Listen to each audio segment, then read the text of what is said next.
बिस्मिल्लाहिर्रहमानिर्रहीम रब्बि इश्रह ली सदरी व यस्सिर ली अमरी वहलुल उक़दतम मिन लिसानी यफ़क़हू क़ौली रब्बी यस्सिर वला तुअस्सिर व तम्मिम बिल खैर। कुछ इंपॉर्टेंट पॉइंट्स हैं या कुछ इंपॉर्टेंट डेफिनेशंस हैं जो हमें पता होनी चाहिए। एज़ीरोफिलिक ग्रैन्यूल्स क्या होते हैं कि ये वो ग्रैन्यूल्स जो हम आगे पढ़ेंगे।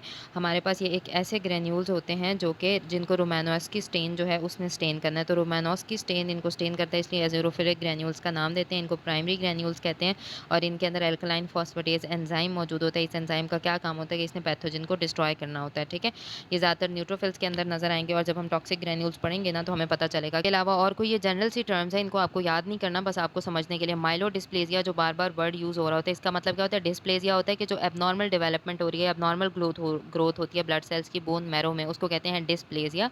और माइलो का मतलब क्या होता है कि जो भी चीज़ बोन मैरो से रिलेटेड होती है या ब्लड सेल्स बोन मैरो से या जो भी ब्लड सेल्स वहाँ प्रोड्यूस हो रहे हैं उसको हम कहते हैं माइलो। तो माइलो डिस्प्लास्टिक सिंड्रोम में क्या होता है कि bone marrow immature sales produce करती है और इम्परफेक्ट सेल्स प्रोड्यूस करती है। तो माइलो डिस्प्लेसिया में अनीमिया होगा, ल्यूकोपीनिया होगा और थ्रोम्बोसाइटोपिनिया होगा।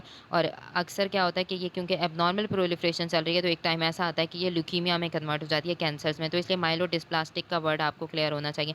मोनोक्लोनल का वर्ड क्या होता है? मोनोक्लोनल का मतलब ये होता है कि जो हमने क्लोन्स पढ़े थे ना बोन मैरो में, तो एक क्लोन से जो भी आगे सेल्स बनते हैं, प्रोलिफरेट करते हैं, उस एक क्लोन से, यानी कि एक स्पेसिफिक सेल है स्टेम सेल, उससे आगे जितने भी सेल्स बनते हैं उसको कहते हैं मोनोक्लोनल, यानी कि एक क्लोन से रिलेटेड है।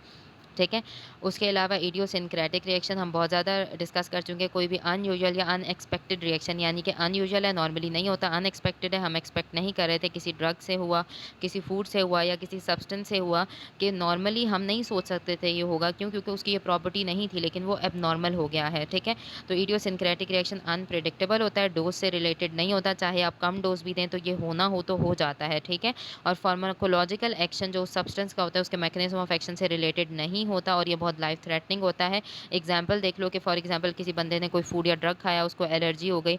उसके अलावा एडवर्स ड्रग रिएक्शन जो डोज से रिलेटेड नहीं होता, यानी थोड़ी सी भी ड्रग दी तो उसका रिएक्शन हो गया। उसके अलावा आपने कोई ड्रग दिया, पेशेंट की डेथ हो गई, तो उस रिएक्शन को भी इडियोसिंक्रेटिक रिएक्शन कहेंगे। और उसके अलावा अक्सर लेबल पे हमने पढ़ा होता है ना कि ये साइड इफेक्ट हैं ड्रग के, लेकिन अगर उस ड्रग के साइड इफेक्ट के अलावा कोई साइड इफेक्ट अकर करेगा तो हम कहेंगे ये इडियोसिंक्रेटिक रिएक्शन है। उसके अलावा इडियोसिंक्रेटिक रिएक्शन जो है उसको आइडेंटिफाई करना बहुत ज़्यादा ज़रूरी है ताकि हम पेशेंट की हिफाजत कर सकें।